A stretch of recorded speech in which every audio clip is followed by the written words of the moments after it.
Bringing yourself into a comfortable position, either lying down in Shavasana or having your knees bent, feet on the floor. If you prefer, you can sit, support yourself on something that lifts your pelvis and your knees are lower. And having your head in line with your spine, whether you're lying or whether you are seated. And allow yourself to become aware of your breath. This isn't about organizing it or sending it, simply having that awareness that you are breathing. Perhaps it's the sensation of the breath coming in and out of your nostrils, whether you notice the difference in temperature of the in and the out breath. Perhaps you're more aware of the movement of the breath in your chest and anywhere else that it vibrates, moves. Perhaps you're able to listen to the sound of your breath as it comes in and goes out.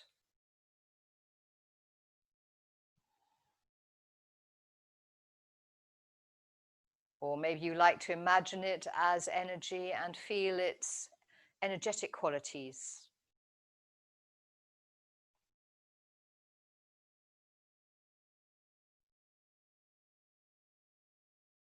How do you become aware of your breath?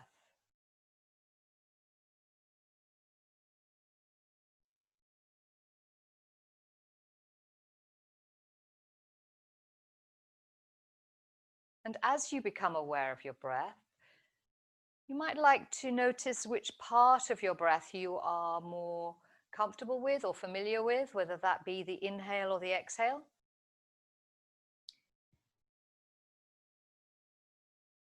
Which makes you feel more easy. Do you like breathing in? Do you prefer breathing out, or do you not mind either and you like both? You're content, happy, comfortable with both, or more comfortable with one than the other?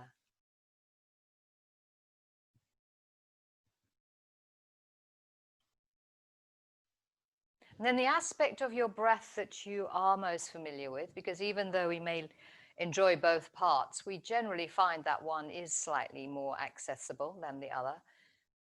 Focus on that for a moment. Focus on its quality, its sound. How smooth is your breath? Does it have other aspects? Is it slightly jittery? Does it seem to pause a bit before it continues? Anything that you notice.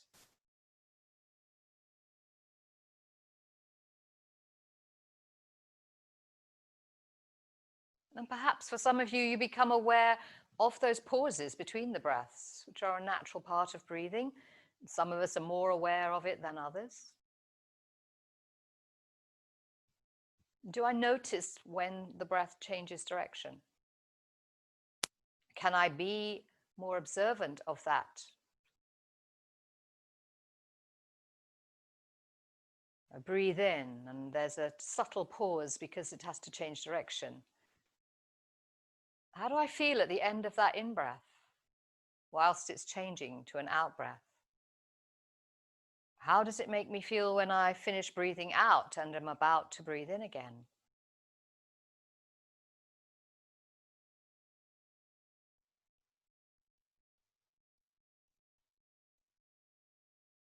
What is the quality of an exhale, a breath out?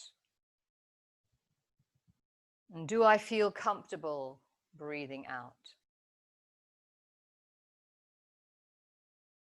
Do I feel more comfortable breathing in?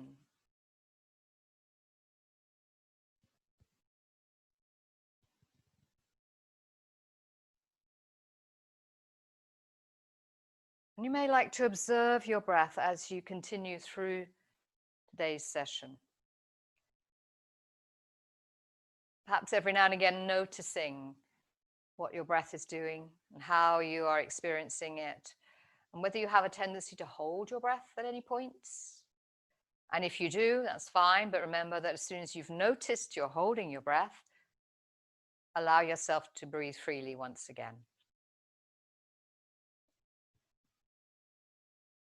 The position you are in, allow yourself to huff up in an ujjayi way, where we slightly close our throat as if you're huffing a mirror. But it might be that you're breathing in, huffing your chest, your lungs, or maybe you find it easier to huff as you exhale and you're huffing up an imaginary mirror or window.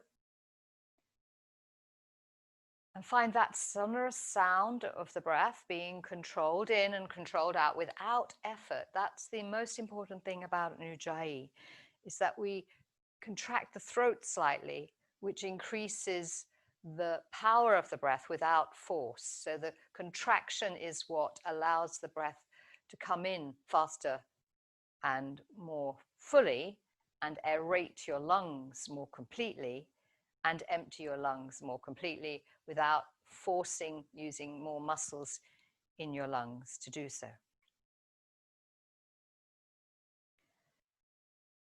And then as you take a breath in, a beautiful breath in a moment, you might like to add arm stretching or leg straightening if they're bent, or if you're sitting, you might want to take your arms up over your head, possibly a little side stretching if you're sitting up. You fold that. If you're lying on the floor and you've taken your arms up and stretched your legs away, you may like to bring your knees into your chest. If you're sitting, you could do a gentle forward bend, easing your back, or a little back bend with your hands behind you, whatever feels right for your body.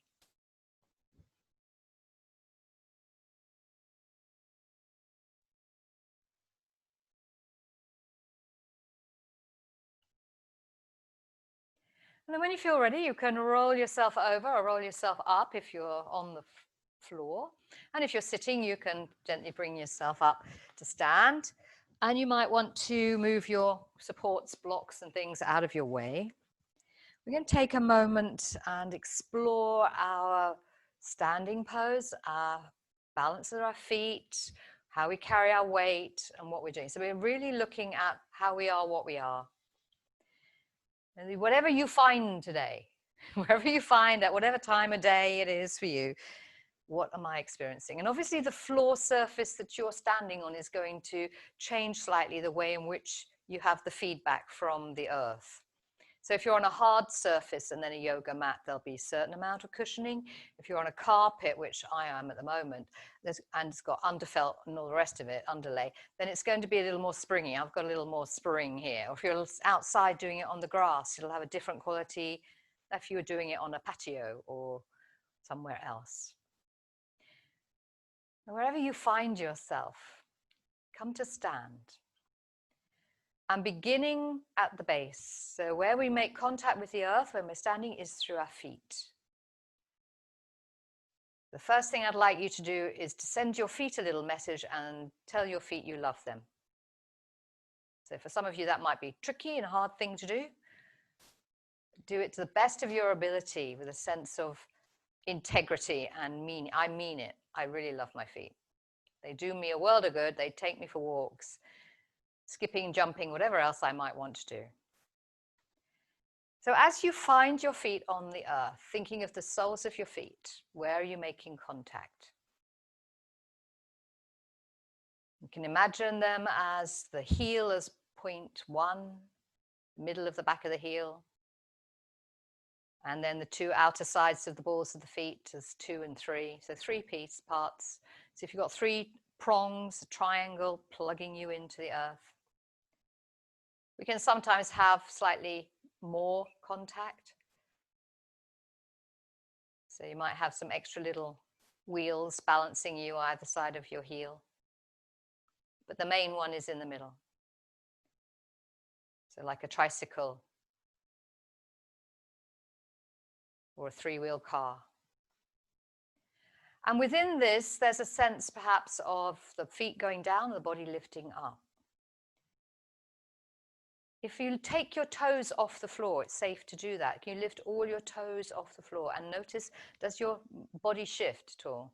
Do you need to realign yourself? Do your knees lift up and grip as you take your toes off the floor? Can you balance with your toes off the floor?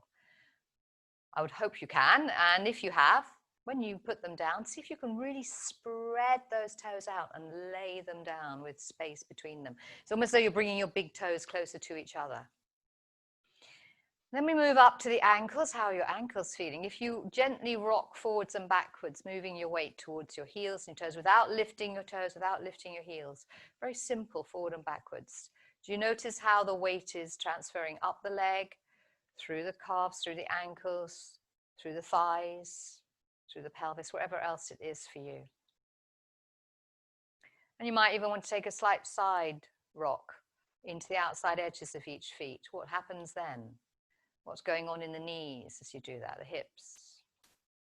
And then softly returning to center. And center is never still. Whenever we are standing still, we are always oscillating slightly. The earth is always moving around. So there's always a slight movement going on. That breath, with the pulse, with the heartbeat. Our body is not still even when we are standing still.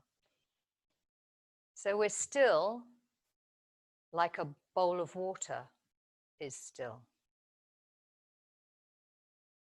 And you stand still like a bowl of water. And take a little bit of weight into the feet and out of your knees. Drop down into your feet. And can you then lift your kneecaps up and down? Just sort of bouncing your kneecaps.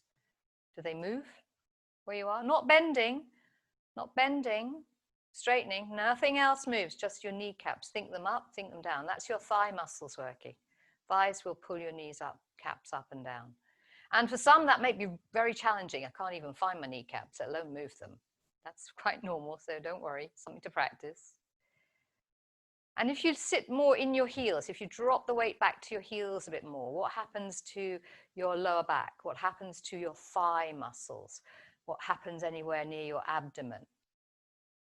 And then you could try letting the weight move towards your toes a bit without falling forwards or anything, nothing gross, just subtle. And what happens then? Does your bottom come forward with you?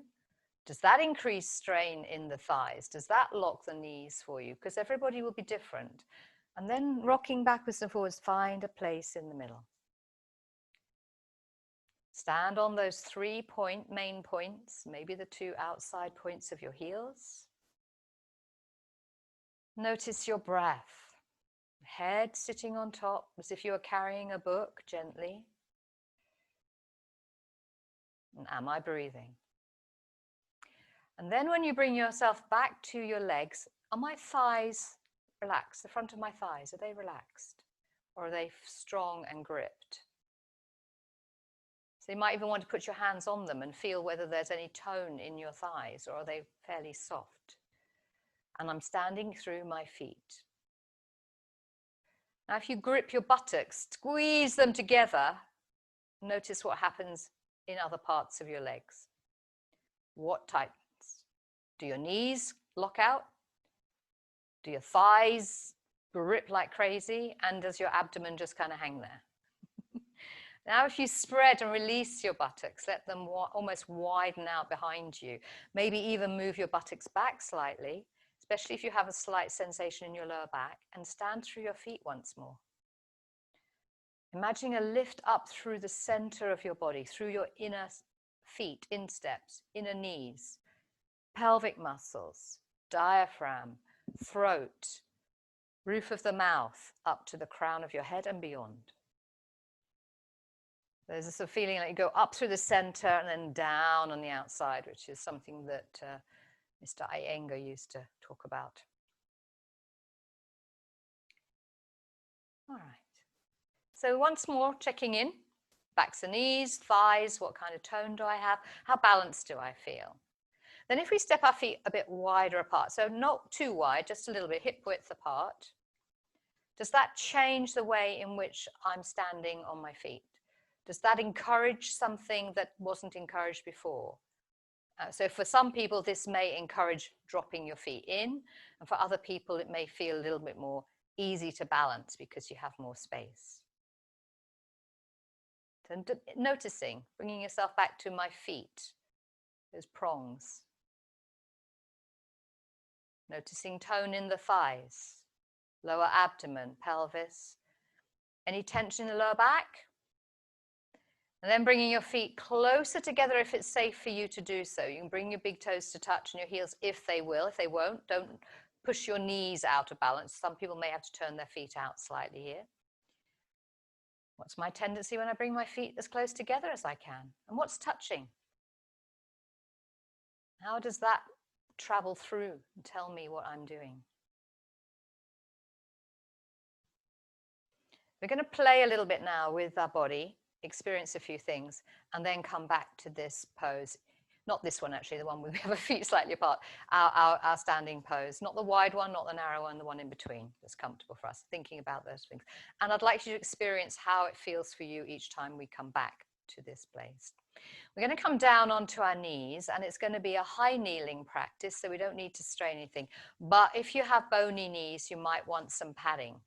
If you're happy to come down onto your knees, and I'll show you a little bit a trick. If you have, some people have a bone at the front of the shin or underneath their kneecap that is a bit pokey, and that can be quite tender to kneel on. Now you can either pad the whole thing, or what might work more appropriately is actually to put your calf on that bit so that the very front of your knees are not even on anything. You'd have to play around with that if that is an issue for you. Other people may find it much more comfortable to kneel onto something. Some people, because of the floor beneath them, don't need anything. But we are going to stand on our knee. So just to be aware of that. We're going to stand on our knees. We're going to stand on one knee at a time. So you might like to take your right knee and have that as the focus initially. So as you're on both for a moment, where's my pelvis in relation to this? What's going on? If I'm standing on both knees, how do I feel? I was just standing on both feet. If now your knees are your feet, what's going on? All right, so we're going to step our left leg up onto the floor. And our aim here is to stand only on our right knee, but keeping everything else in as best a perpendicular position as possible. Noticing what happens with we drop the weight down through that right knee. How does our right thigh start to want to play? How does our buttock perhaps want to play? What do we notice? Am I in the middle of that knee? Remember, we need the padding if it's an issue. Can I stand on that knee? So almost I could lift my left leg off and just be standing. I don't want you all to fall over, so be careful. Just standing on that right knee. So let as much weight drop down through that right side with the knee as the base. What's my tendency? Do I try and kick that hip out? Do I try and lean? What do I do? What is the sense? Can I find any support from the middle of my body? How does my lower back feel if I normally have a little bit of something going on there when I'm standing on my feet? Has it changed here? Is there big tone here or not so much? And if there's a lot of big, massive tone in our thigh, can I find a place to put my pelvis and my body where that's not strong?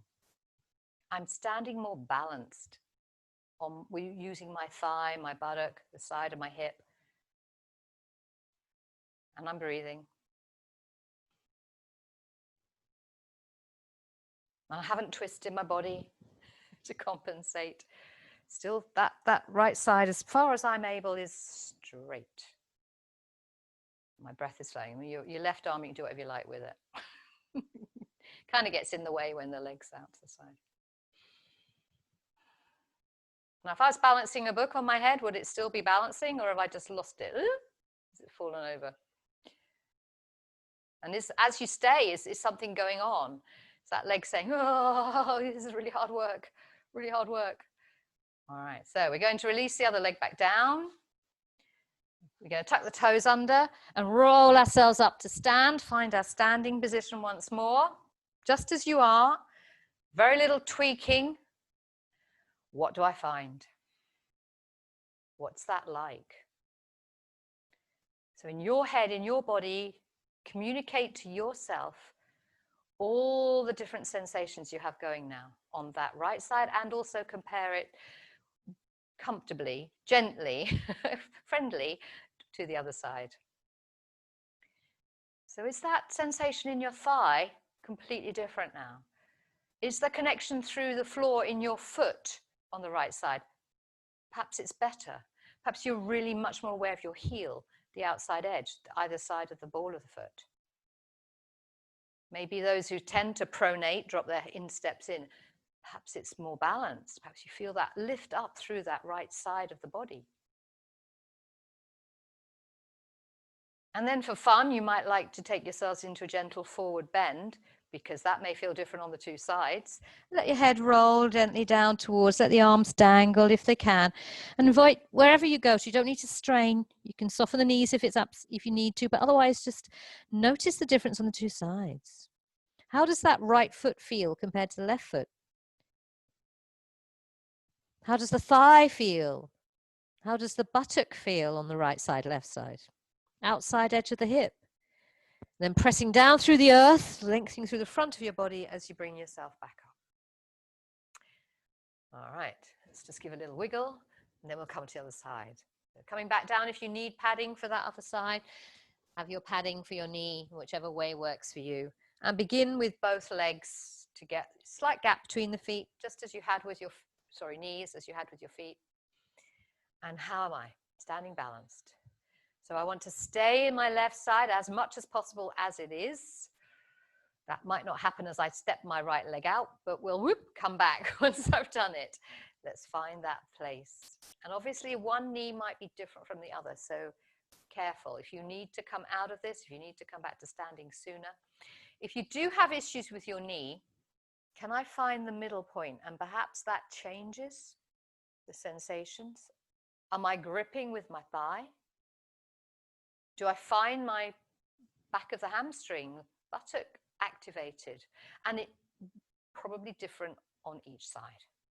You may well discover that whatever you found when you did your right side, not the same when you do your left. And we don't expect it to be, we don't need it to be, but it can be very informative in terms of bringing your body back to balance if you choose to practice this more regularly. Sometimes we can do very simple actions that invite us to, our bodies to learn, and then they will rejiggle themselves, and bit by bit we'll get more balanced confidence. So what's going on here? And the same thing as before, can I make sure I'm not tipping out? And if I lift my foot off, heel off, if it's safe to do so, can I really begin to stand into that left side safely? So this leg I've taken out to the side a bit. It's not in front of me. You might make sure it's just out to the side a bit. We're taking it like out of the equation.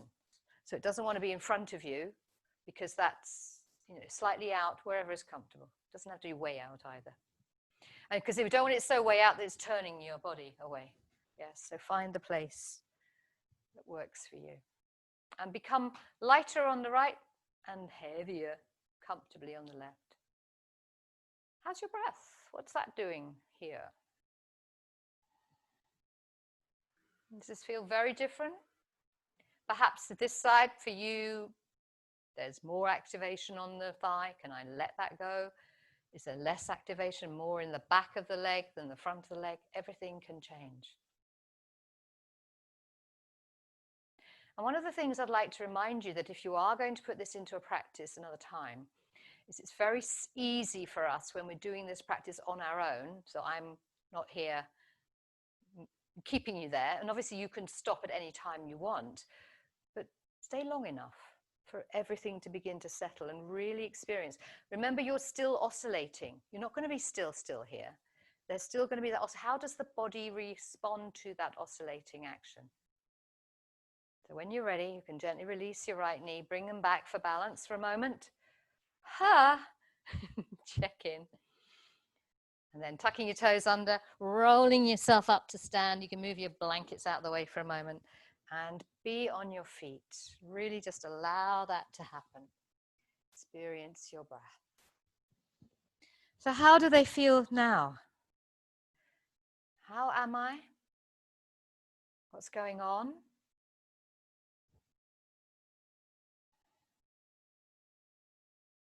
Do I notice a difference? Has it really changed? You know, the right side, left side, we've done them separately and now we're together. Yeah, what have I learned? What's that foot contact like? What are my knees? Do they feel more spacious, perhaps having compressed them slightly? Now that they're free, whoo, energy, movement around the knees. What does I feel like the back of the body, the front of the thighs? Are my knees freer, perhaps? And then you might like to take yourself into a little forward bend and see what it's like now with the two sides. Don't forget to let that head hang. Observing the body, observing the balance between the two sides, how it feels. And then when you're ready, you can breathe out, press down through the feet, and then coming up, breathing in. And you may like to take yourself for just a little, depending how much room you've got around, a little walk, just a gentle walk. What do I feel? How is that? How my thighs, how my pelvis, how's my buttocks engaging in that walking? Then you can find yourself back on your mat once more.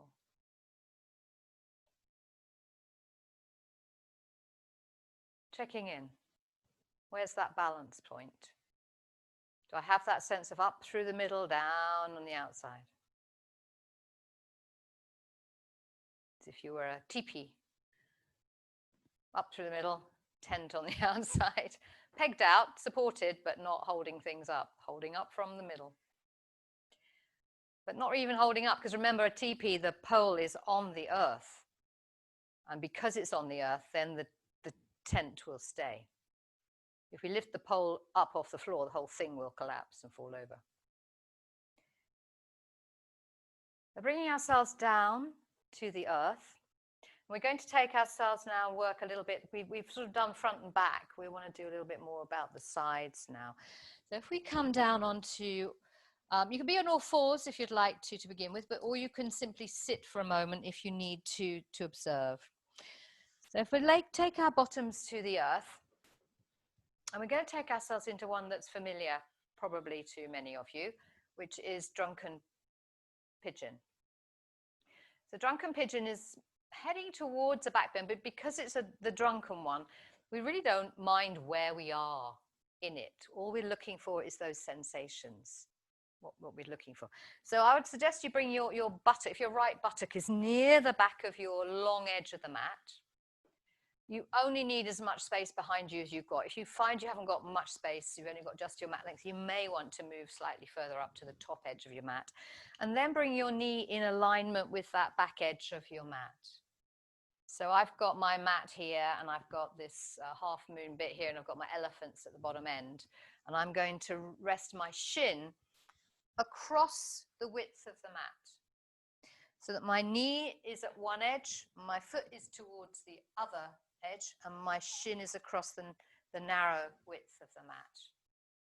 And my buttock is in line ideally with my knee. So I've got a right angle at the hip, a right angle at the knee, and possibly a right angle at the foot too, depending whether you flex your foot.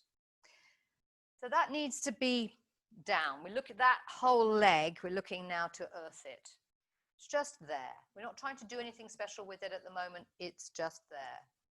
So make sure that right angle of your leg is comfortable. My right hand is out behind me, supporting me. My left hand is just kind of there. And then I can lift up from there. I can sit up as tall as I want. I may already have sensation on the outside of my right leg, because that's where I would anticipate most people to feel that. But some people may feel a little stretching on the inside of the leg, depending what you're doing. And our job is to leave that right hip down in the earth. So really ground, not by pushing, but just by letting your right hip sink into the earth as far as it will go. That's your fixed point. So let that stay there, become heavier. Maybe your hands could move slightly further forward. You don't have to lean forwards. You can still feel that lifting out of your hip, lift up out of your hip as much as you can. The back leg, that's our left leg, can be wherever it's comfortable. For some, it might be able to go further back and still keep that right hip in contact. The right knee is kind of on the floor. For some people, it'll be completely on the floor. For other people, it won't be. Don't worry about it. If it's uncomfortable, too high, pop a blanket underneath it so it's got something to earth onto. Yeah. All right, so from there, lifting your chest gently out of your hip, leaving your hip behind, aim your breastbone to the middle of your shin. Maybe not getting there, could be not getting anywhere close to it, but that's just an intention, just an idea of, ooh, because as soon as your hip says, not going anywhere, you're not going anywhere. You're allowing that hip to be sink, sink, sink down while you invite your torso towards your shin. And some of us will get there and some of us won't, and it doesn't matter because it's not an important thing. It's that letting that a whole of that right leg get heavier and heavier and heavier. And then every now and again, you can move your hands a little bit, lift yourself a little bit more out of that hip, but not lifting the hip. And see if your body could drop down a bit. And you will feel those sensations on the outside of your right leg. If there's nothing happening on the outside of your right leg, can you find that position with your legs more? Am I breathing? This is an opportunity for you to travel back to your Ujjayi breath. Focus on the length of your in and your out. While you stay here and have a fun time. And some of us might be able to drop down onto a forearm or an elbow. But as soon as it gets too intense, please come back. Don't stay. There's nowhere you have to be. We're looking to change the fascial makeup, how the fascia works. And by gently stressing it, we invite fluid to come to that fascia. And it is the fluidity of the fascial content and the way in which the fascia supports the muscles and the bones that gives us more mobility and movability.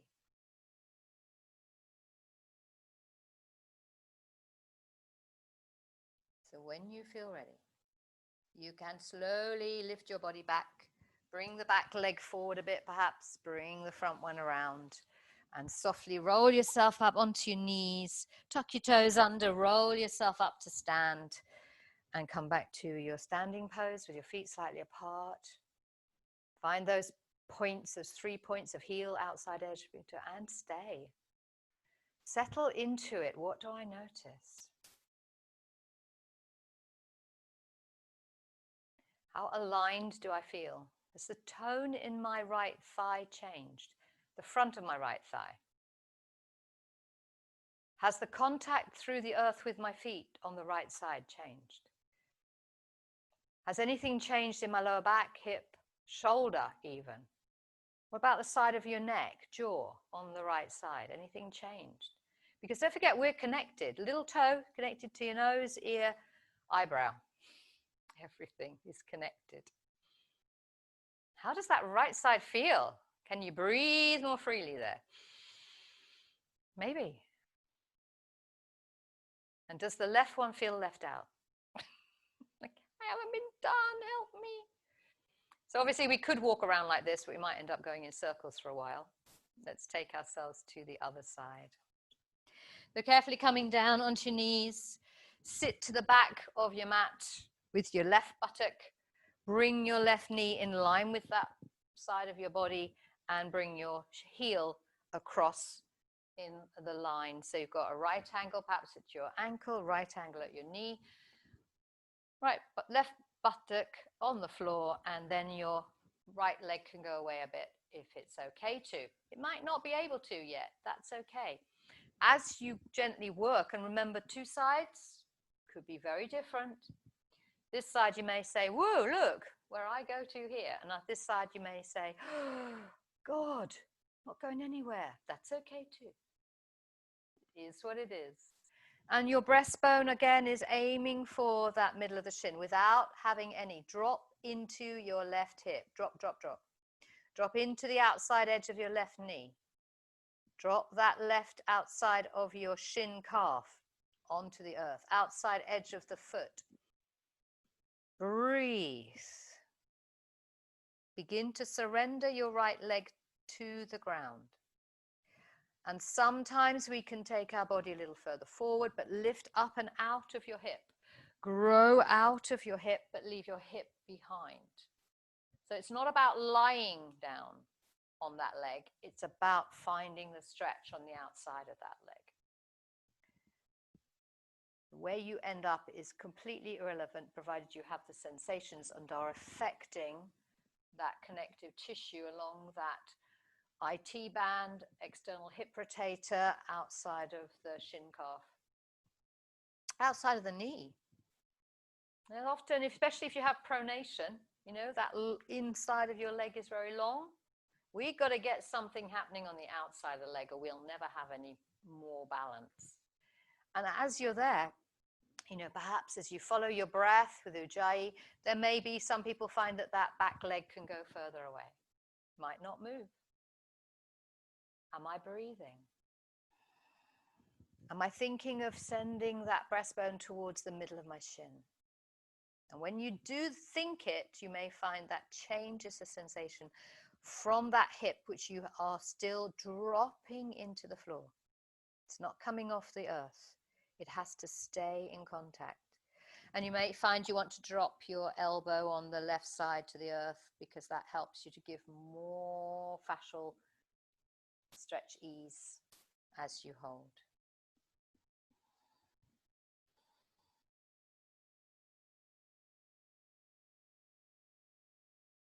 And if you're doing this on your own and you're staying for time, another little thing, which I didn't say last time because I didn't want to add too many things. But for those of you who are familiar with me, you'll know I love to put my fingers through from the bottom in between my toes and stretch those toes apart. So this is a position which you can quite easily have a little bit of a toe stretch, remembering that your toes finish right up on the arch of your foot, and you can stretch your toes away while you're resting in this drunken pigeon.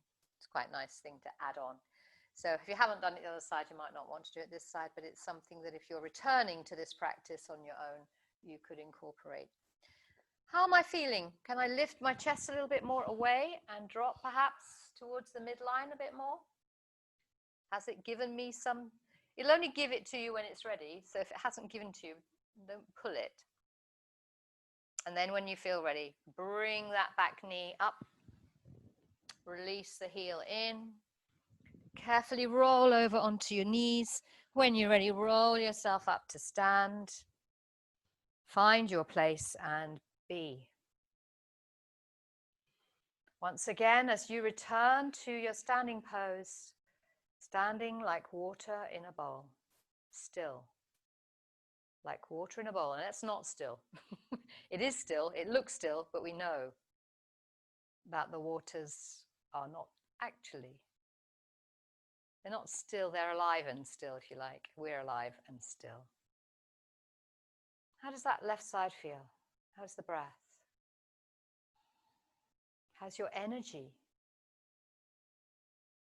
How is the balance between two sides?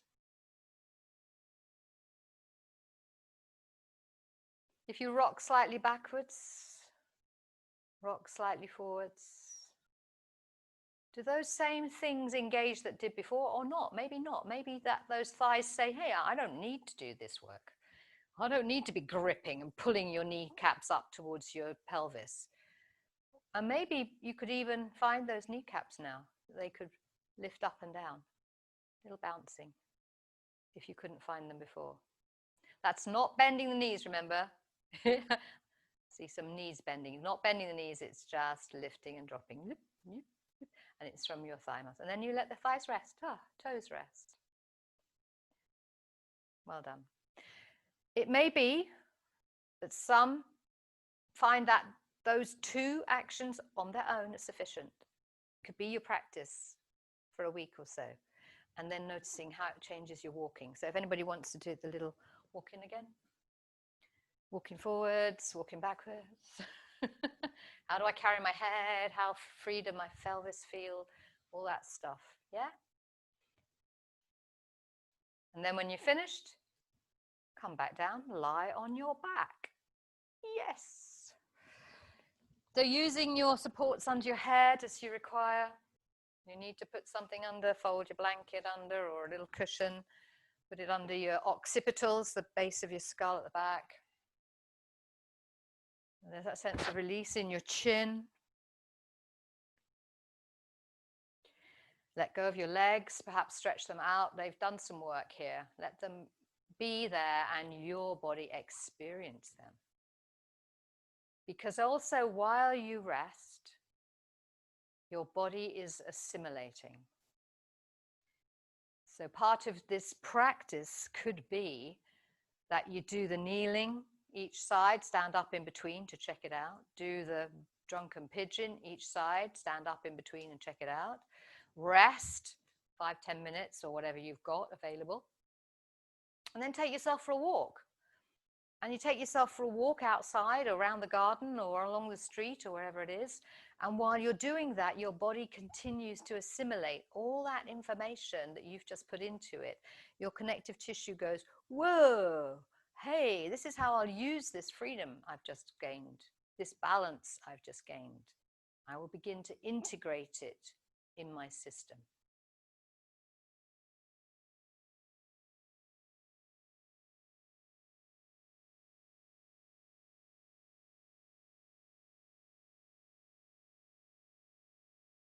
So as we work with our bodies, we're aware of the connections. We have the fascia, and you may have heard of the fascial planes. So you've got the front plane, the back plane, cross planes, diagonal planes, lateral planes. And they all interweave. We can't strip one out without touching the other.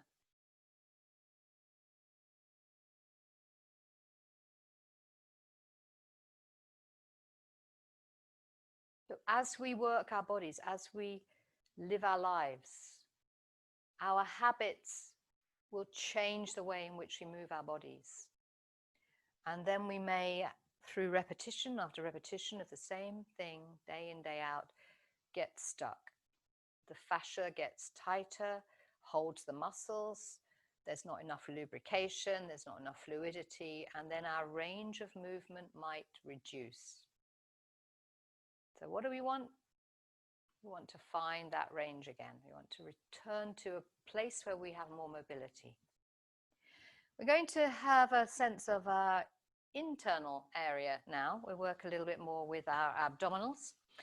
So you may have done these before, a bit of our Tupler technique. So lying on your back with your neck, head supported if you need it. Checking in. If you don't need it, take it away. And bring your heels underneath your buttocks to begin with. Arms alongside the body, checking in with the contact between the back of the shoulders, the pelvis, either side of the spine, and the floor. And if you consider the back of your pelvis, or your sacrum, if you're aware of that, the base of your spine, that you could tip your tailbone towards the floor. That could be number 6, and your pelvic bones would move towards your thighs. And you could tilt towards the back of your waist, your pelvis. That would be number 12. If you're doing a clock face on your body, looking from the front, drop to 6, tailbone down, drop to 12, back of the waist. So 6 to 12 a few times. Feeling that increased space at the top of the legs as you drop to 12, and the decreased space between the top of the legs and the thighs as you go to 6. It's not big, it's not giant, so don't look for massive movements. This is very subtle. And then bring your awareness to the side. So if you think of your pelvic bones at the top, but we're at the back, and you've got dropping to the left, 3 o'clock, dropping to the right, 9 o'clock even. So you can go 6, tiny movements, 9. And it's not big. You're not lifting your bottom off the floor. You're just pressing a bit harder onto the left side of your pelvis, and then pressing a little harder onto your right side of the pelvis. Then you can go to 12, which is the back of your waist. Close your eyes if it helps. To 6. Back to 12. To 3, over to the left side. To 9, dropping the right side. And then working through the clock face. So come to 12, back of the waist, and float to 1, 2, 3. Pause. through 4, 5 to 6, pause, through 7, 8 to 9, pause, to 10, 11, 12, pause. And then take your clock one more time. Roll gently around, joining up 12 to 3, 3 to 6, 6 to 9, 9 to 12. When you've done that the second time, pause in the middle, balanced, and then go the other way. So from 12, 11, 10, 9. 8, 7, 6, pause. 5, 4, 3, pause. 2, 1, 12. And again, anti-clockwise.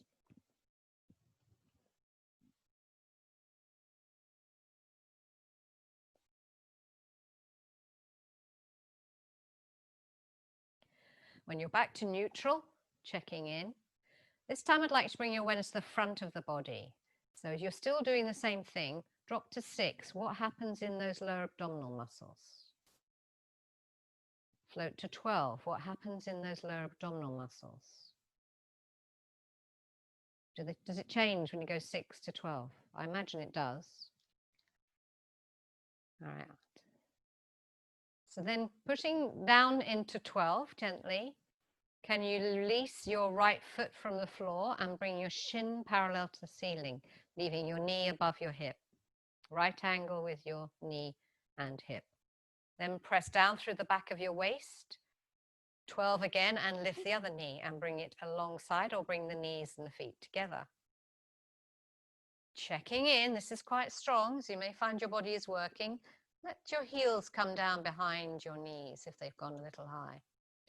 Bring your knees where you can still keep the back of your waist down, and then move your knees alternately forward and backwards, engaging through those abdominals as if you had a Union Jack across your tummy from your ribs to your pelvis. And press those abdominals, tighten those abdominals, keep the back of the waist down. Are you breathing? Keep the chin down, move the knees forwards and backwards, as if you're pumping with those legs. Are you still breathing? Can you keep the back of your waist down as you do this? And then place the feet down, pause, and check in. I'm hoping that there's some sensation going on in your abdominals. Very important that you contract your abdominals and pull them in and down as you're doing this. So if it helps, you can place your hands on your pelvic bones and your thumbs, little fingers on your pelvic bones, thumbs on your ribs, and move your hands in towards your navel, pushing down your flesh towards that tummy button. And then if you feel your bottom of the ribs and you're just above your pubic bone, and pull those fingers top and bottom down towards your navel and in. So you've got all those angles going in towards the center as you work. Let's try that again. So this is baby crawl. Take 2. Press down into the floor, engage your abdominals, lift your legs one at a time when you're ready, or both together. And if you want to make this stronger, if you've been practicing for a while, you can have your hands up above your shoulders and you can do the full crawl with both arms and legs. But if this is going to take you away, you can't keep breathing, then please just focus on the legs doing movement. Keep breathing. Keep pulling. Tight, tight, tight. I'm breathing. I'm moving. Press the back of that waist down into the floor as you push and pull with your hands. And tight, tight, tight tummy. It's really about the abdominals supporting. And then resting, letting go. And you may choose to slide your legs away now to rest. Well done. What do I notice? Where am I experiencing that? Can I feel any sensation along the lower abdominals, maybe the mid abdominals, maybe the upper abdominals, depending where you need tone. So we're going to take toe taps now, similar to we've just done. So for this one, we start with the feet and knees in the same place, press the back of the waist down, we point the toes away. And we want to imagine, if you can, that at the bottom of your mat or near the bottom of your mat away from you is a stream. And you're going to dip your toe into the stream. But it's really important that you come back to start. So knees together, breathe in. As you breathe out, send your toe towards the end of your mat till it touches. Bring it back, breathe in, breathe out. Knees together as you bring them back, together. Some people's feet like to drop really wide. Let's contain everything. Let's pull in through the pelvic muscles as well. Now, some people may find this easier to do with their hands around the back of the head, tipping their chin down, and that can give you a little more control through your abdominals. Check in with the back of that waist. It's still on the floor. Breathe out. Dip your toe. Some people's toes may not make it to the floor. That's okay. You're not straightening your leg. You're keeping it at a right angle and dipping your toe into the water. Breathe out, dip. Breathe in, together, pause. Breathe out, dip. Breathe in, tight tummy. Breathe out, dip. So the slower you do it, the harder it is, but the more strength you will develop. And then when you've done both sides evenly, release your head down if it was up, put your feet down and slide away.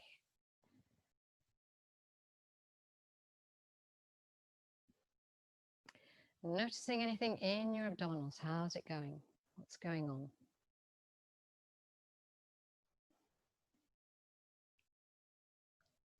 So because we've worked through those abdominals a little bit, you may find you want to put your arms slightly out to the side or over your head a bit with elbows bent.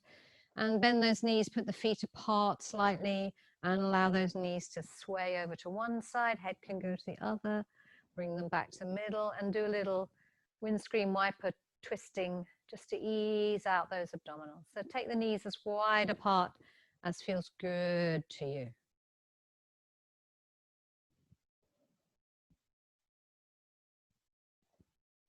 Then walking your feet back underneath your knees once more.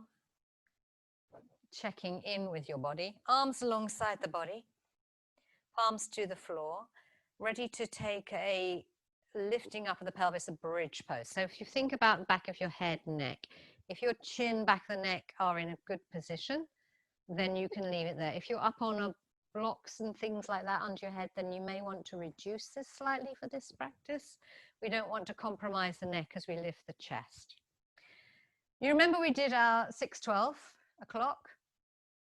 So we pressed our back of the waist down. You may have found you engaged slightly your abdominals as you did that. Not lifting anything, just yet. Just press 12 o'clock, back of the waist down. Notice how the bottom of your bottom starts to lift. Now, if you grip with your buttocks at that point, feel that? Can you push your feet? Can you feel how that makes a bit more contact through your feet? Can you find those buttocks and the backs of your shoulders and push them down? And then allow your pelvis to lift by sending your knees away from your shoulders and let the body rise up wherever it goes to. Now you may encounter some stretch in your front of the body, your thighs, whatever it is you're working. Holding there, you don't need to go very high. Check your feet. Am I working on both feet? Outside edges, heels, either sides of the balls of the feet. And then when you feel ready, control from those abdominals you just worked. Can you roll and release your spine one vertebra at a time through the back of the waist? So 12 comes down before 3 and 9 before 6. Now pause. Take a deep breath in. As you breathe out, press down through 12, lift 6, 3, 9, and then 12 comes off as you lift your spine. And you can lift your chest a little higher if you wish to. Push your pelvis up a little higher if you wish to. Checking in that there's no particular pressure through your knees. It's all through your feet, the earth, your shoulders, the earth, the back of your head, stretching your neck. Holding up, maybe engaging those glutes a little bit more, those buttock muscles, and breathing well. And then when you feel ready, take a deep breath in. And as you breathe out, control from the front to let the back of your body, the spine, extend and extend and extend away from the top as you bring it gently down. And when you're down, keep the body steady. Feel your clock on the ground. And keeping your clock safely on the ground, can you slide your right heel away without changing anything else? Can you slide the left heel away without changing anything else? And imagine you're now standing on the floor like you were at the beginning. What's touching the floor? Relax everything. Soles the feet are flat as if, your feet are flexed as if you're standing on the earth. So your buttocks are on the floor, maybe the backs of your calves are on the floor. I wonder if the backs of your knees are on the floor. I wonder if the back of the waist is on the floor. I wonder if the back of the neck is on the floor. So those curves, ideally, are not on the floor. The back of the ankles, not on the floor, for most people.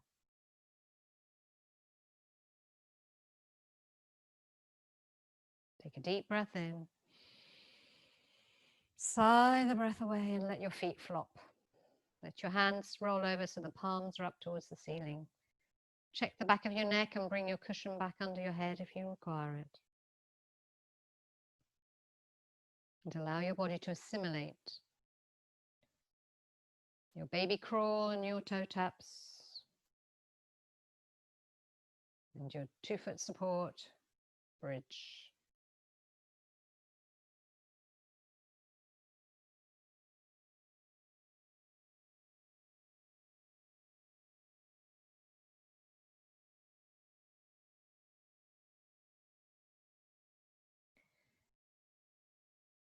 From there, we're going to roll ourselves over gently and bring ourselves to sit. So if you're feeling strong, you can engage those abdominals, keep your heels on the floor, but using your tummy muscles to lift your ribs towards your pelvis.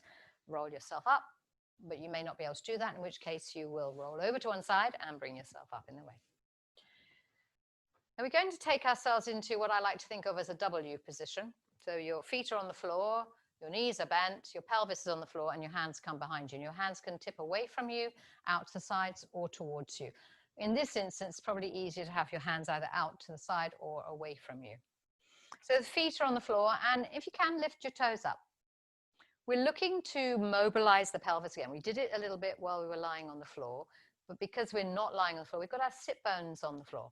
Can you feel your sit bones? You rock from side to side. Can you feel those sit bones against the floor? Bang, bang. So we've got those 2 sit bones there. Now we've got a back edge to the sit bone. So if we roll ourselves onto the back of our sit bones, we'll find maybe we round our lower back a bit. Shoulders might come forward. Then shoulders lift up towards the ears, because that's what happens if we leave our hands where they are. Now, if we roll ourselves towards the front of our sit bones, what happens then? So we may find that we start to go into a little back bend, and we feel as though our pelvis is moving towards our thighs, hopefully. Now, we can use our legs to help that. So depending on where you need to put your legs for this.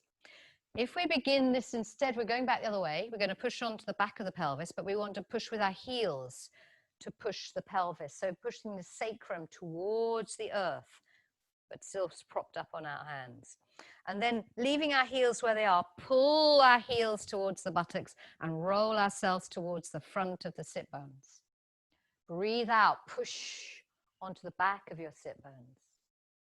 Breathe in, pull towards the thighs, pull those pelvis, not lifting off the floor, just roll. Your bottom doesn't move, your heels don't move, it's only your pelvis is rocking. So if you're too close to your heels, you won't get that momentum. So walk your heels away a little bit. Good. Okay, pull the heels towards your pelvis. Feel you want to open your chest. Maybe look up a little bit and breathe in. And as you breathe out, push and rock the pelvis back. So this can be quite nice and freeing for your lower back and stretchy. Then release and come up, and you might want to stretch your legs out, give them a little bounce off. You might want to release the wrists, give them a little rinse wheel, or circle your wrists, which is quite a nice action to do. Wrists together, roll the hands around. So those are a few things you can do, or you can push your wrists in the other direction, whatever feels nice for you.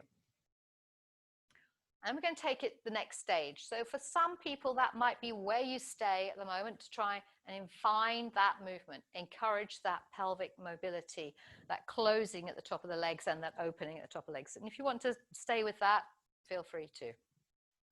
That's about your pelvis having mobility. For those who want to build strength but also perhaps want to build length through the back of their neck.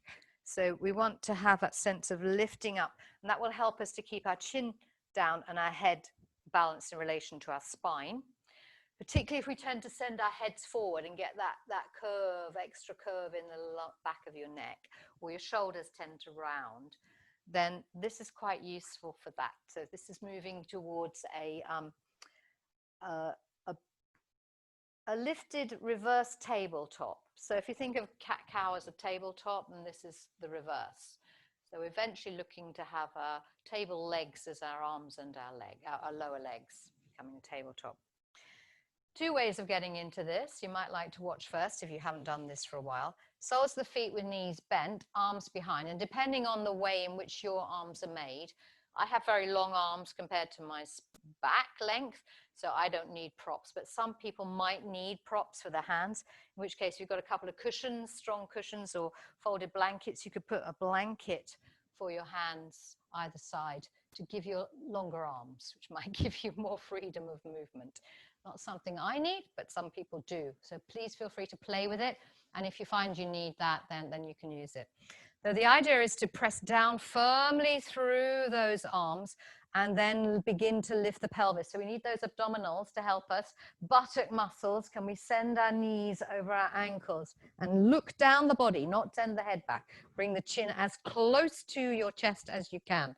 And then roll your body back down and release. And that obviously can be quite strong for our wrists. So if you need to do any flippity-floppeting, please feel free to. That's one way of doing it. Okay. Now, if you tend to have a neck head that does do that arching quite a lot, it finds it hard to bring your chin towards your chest. That perhaps shoulder stand for you is really uncomfortable. You need quite a lot of support. And one of the ways you can work with this in the tabletop, but you could also work with a wall. The wall could be your friend in this. Safely, sensibly, working safe. Now, you may not have a wall close to you, and you may not be able to do that just at the moment, so you could try it without the wall again. We're going to do that one more time, either without the wall, or I'll show you with the wall. And so you can choose. If you haven't not got a wall close enough for you to maneuver yourself to, then obviously you won't. But the back of the head is against the wall. The shoulders stay as far as possible against the wall. In this instance, my elbows have to be bent to start with. And then I'm getting my hands as close to the wall.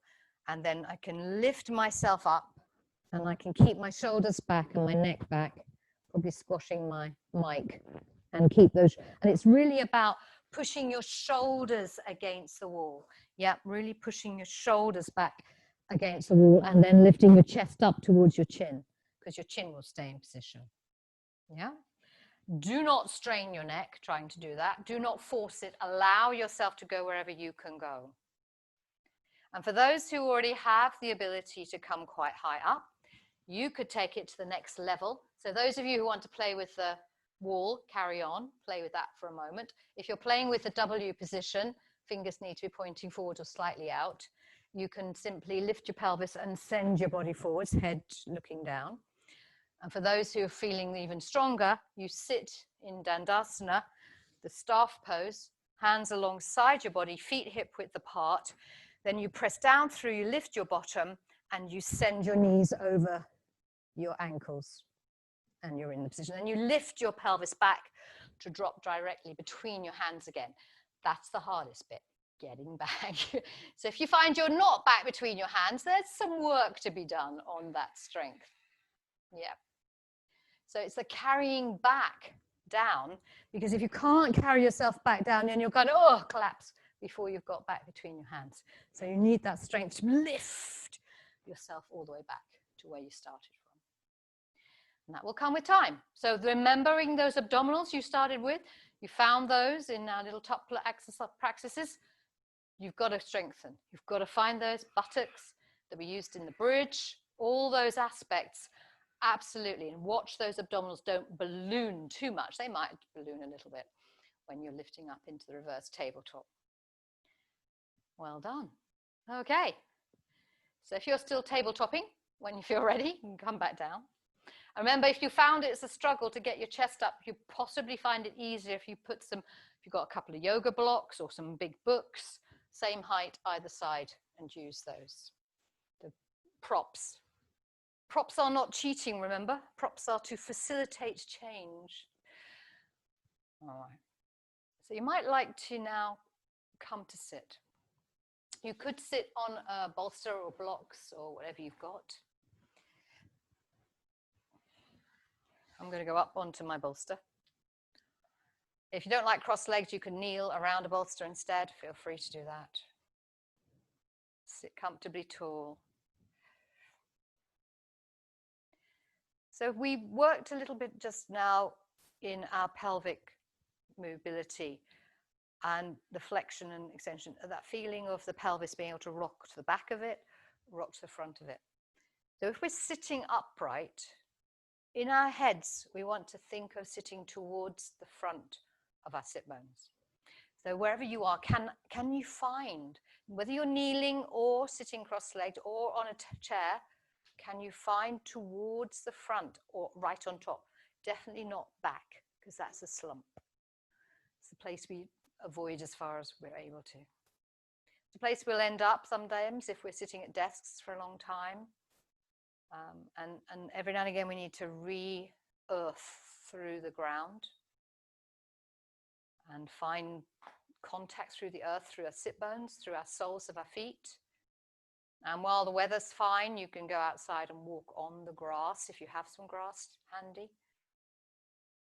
Or find a way of getting less bulky shoes to be more in contact with the earth. And we could find our rebound, the practices we started with, helping us to find that contact with the floor. And when we walk, then we rebound off it. So here, let's have a sense of that dropping down with our body weight to come up through the crown of our heads. And we might like to take a gentle twist here. Sometimes people tend to turn their heads, roll their heads when they go in twisting. One of the ways we can help ourselves is bring our palms together in our prayer position and rest the arms against us. I'm not sure how I'm going to do this with my mic. It's probably going to get squashed. But rest your middle fingers under your chin and your arms dropped, shoulders dropped. And you should find that that shape keeps your head in its right alignment. I'm going to have my wrists apart because I can't do this with my mic there. But everybody else, please wrists together, palms together, Anjali Mudra with your hands. And keeping those underneath your chin so your head is sitting beautifully on top. Simply move your bottom ribs around to your right, only as far as you go, no pelvic movements. Just let your body turn wherever it will go to the right. So your head stays on top of your middle fingers, no head turning. Then back to the middle, turning yourself to the other side, then gently back to the middle. Do that a few times and really noticing what you find. You're sitting upright, chin is on fingertips, turn yourself to your right. Without turning your head separately, keep everything locked together. Turn yourself back to the middle, turn yourself to the left. What do you notice? Maybe you find as you do that one side is harder. Is your pelvis on the other side trying to come up off the floor? Can you keep that lower body fixed? So one of the ways that helps is if we imagine if we're taking our torso to our ribs to the right, the pelvis stays going to the left. It doesn't actually move, but it feels like it is. Good. And then with that same sense of where your head is in space, you might like to go to the right with your head and your hands, and then take your left hand down to the outside of your right leg if you can reach, and your right hand out behind you, and take your body around and turn your head, but keeping your head on that plane as far as possible. Notice how that feels. Then you can come back to the middle, bring your hands back under your chin, take yourself around to the other side as far as that goes, and then releasing the hands to let the upper mid-body go a bit further. But you haven't lost that connection between the crown of your head and your base. And then returning gently back to the middle. Well done. How are you feeling? Check in. Perhaps close the eyes. What do I notice? What do I find? How am I? And having done those rotations, perhaps your body is saying, could I do a little forward bend? In which case you could hold on to your knees and just round your back a touch. Or perhaps your body says, could I do a little back bend? And your hands go behind you and you arch gently backwards, drawing the shoulder blades down towards your waist and then your waist towards your hips. And you might do both because you can. And then you sit beautifully upright.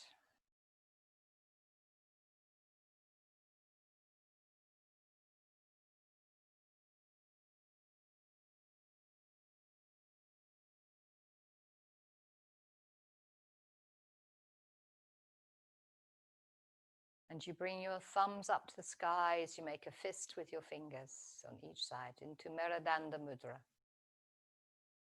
The gesture of the spine, allowing you to sit tall, breathe freely. And you might reintroduce your Ujjayi breath, slight constriction in the throat, huffing up inside your lungs and huffing up outside.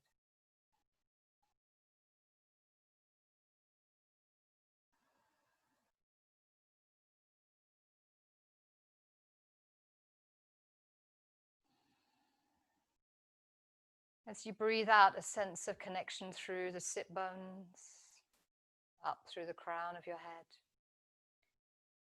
So that your occipitals, the back of your base of your skull, is back behind your neck. The shoulders are rolling gently backwards and down, space between your ears and your shoulders. You feel fully supported by the earth and your position. And perhaps a sense of that gentle oscillating quality of being still, like a bowl of water, feeling what you feel.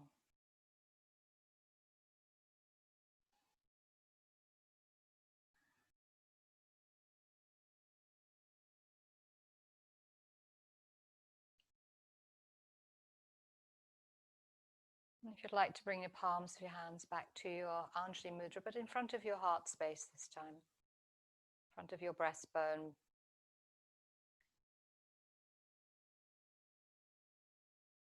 And send yourself a message of unconditional love.